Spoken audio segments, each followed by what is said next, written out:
अबुल पाकिर जलालुद्दीन अब्दुल कलाम, जो missile man और जनता के राष्ट्रपति के नाम से भी जाने जाते हैं, भारतीय गणतंत्र के 11वें निर्वाचित राष्ट्रपति थे। वे भारत के पूर्व राष्ट्रपति, जाने माने वैज्ञानिक और अभियंता इंजीनियर के रूप में विख्यात थे। उन्होंने सिखाया, जीवन में चाहे जैसे भी परिस्थिति क्यों ना हो, पर जब आप अपने सपने को पूरा करने की ठान लेते हैं तो उन्हें पूरा करके ही रहते हैं। अब्दुल कलाम मसूदी के विचार आज भी युवा पीढ़ी को आगे बढ़ने के लिए प्रेरित करते हैं। उन्होंने मुख्य रूप से एक वैज्ञानिक और विज्ञान के व्यवस्थापक के रूप में 4 दशकों तक रक्षा अनुसंधान एवं विकास संगठन DRDO और भारतीय अंतरिक्ष अनुसंधान इसरो संभाला। वह भारत के नागरिक अंतरिक्ष कार्यक्रम और सैन्य मिसाइल के विकास के प्रयासों में भी शामिल रहे। इन्हें बैलिस्टिक मिसाइल और प्रशिक्षण यान प्रौद्योगिकी के विकास के कार्यों के लिए भारत में मिसाइल मैन के रूप में जाना जाता है। इन्होंने 1974 में भारत द्वारा पहले मूल परमाणु परीक्षण के बाद दूसरी बार 1998 में भारत के पोखरण द्वितीय परमाणु परीक्षण के एक निर्णायक संगठनात्मक, तकनीकी और राजनीतिक भूमिका निभाई। कलाम सत्तारूढ़ भारतीय जनता पार्टी व विपक्षी भारतीय राष्ट्रीय कांग्रेस दोनों के समर्थक के रूप में 2002 में भारत के राष्ट्रपति बने। 5 वर्ष की अवधि की सेवा के बाद वह शिक्षा एवं सार्वजनिक सेवा के अपने नागरिक जीवन में लौट आए।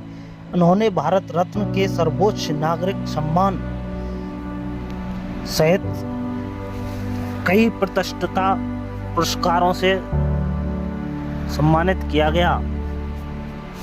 उनका प्रारंभिक जीवन कुछ ऐसा रहा कि 15 अक्टूबर 1931 को धनुषकोडी गांव रामेश्वर तमिलनाडु में एक मध्य वर्ग मुस्लिम अंसार परिवार में इनका जन्म हुआ।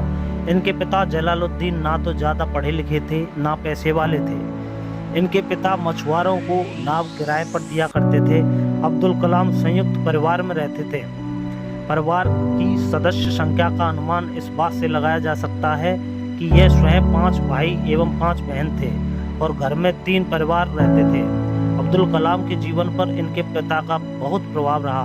वे भले ही पढ़े लिखे नहीं थे, लेकिन उनकी लगन और उनके संस्कार अब्दुल कलाम के बहुत काम आए।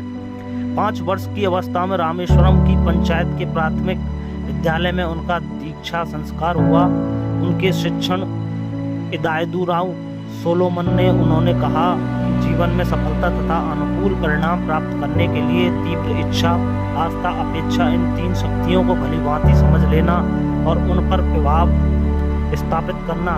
5वीं कक्षा में पढ़ते समय उन्हें अध्यापक उन्हें पक्षी के उड़ने के तरीके की जानकारी दे रहे थे, लेकिन जब छात्रों को समझ नहीं आया तो अध्यापक उनके समुद्र तट ले गए, जहां उड़ते हुए पक्षियों को दिखाकर अच्छे से समझाया। इन्हीं पक्षियों को देखकर कलाम ने तय कर लिया कि उनको भविष्य में विमान विज्ञान में ही जाना है।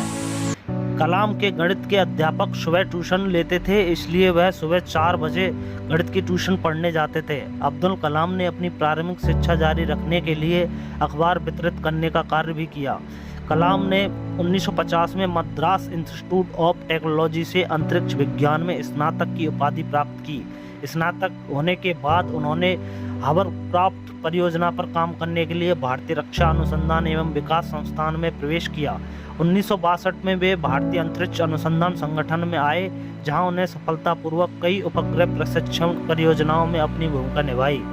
परियोजना निर्देशन के रूप में भारत के पहले स्वदेशी उपग्रह प्रक्षेपण यान ASLV-3 के निर्माण में महत्वपूर्ण भूमिका निभाई, जिससे जुलाई 1982 में रोहिणी उपग्रह सफलतापूर्वक अंतरिक्ष में प्रक्षेपित किया गया था।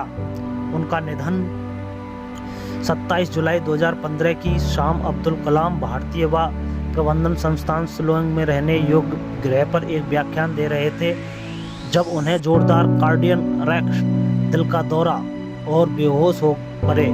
लगभग 6:30 बजे गंभीर हालत में उन्हें बेधानी अस्पताल ICU में लाया गया। 2 घंटे के बाद इनकी मृत्यु हो गई। अस्पताल में CEO साइलो ने बताया कि जब कलाम को अस्पताल लाया गया था तब उनकी नब्ज और ब्लड प्रेशर साथ छोड़ चुके थे। अपने निधन से लगभग 9 घंटे पहले ही उन्होंने ट्वीट करके बताया कि वे